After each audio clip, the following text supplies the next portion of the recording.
Most of you do not have any problem when I give you a question like that. X squared, let's say plus x, okay, then minus 6 equals to 0.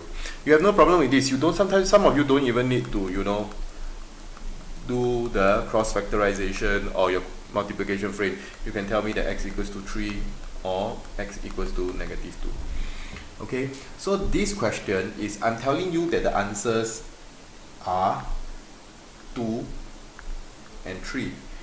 Then 90% of the students tell me that I cannot do this. Okay, and the coefficient of x squared is equals to 1. Alright, so if the solution are x equals to negative 2 and x equals to 3, write it down. X equals to negative 2 or x equals to 3.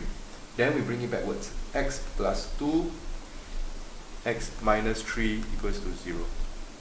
Okay, and then now we expand everything. So this will be x squared plus 2x minus 3x minus 6 equals to 0.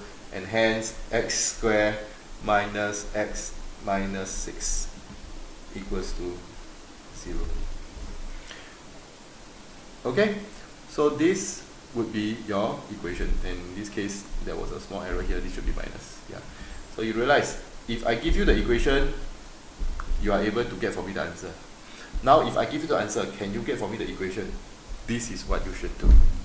Okay, so a harder type of questions would be, the sum of the two roots is 13 over 5. If 17 over 5 is one of the roots, find the other root and hence find the quadratic equation. Okay, so x equals to 13 over 5 minus 7 over 5, and that would be equals to 8 over 5. That is your second root. So you can put it at x1, no problem. You can put it at x2 equals to 7 over 5. Okay, remember, if you want to make it back to the double bracket form, you must multiply. Okay, you must make it linear first. So 5x equals to 8. 5x equals to 7. 5x minus 8. 5x minus 7 equals to 0.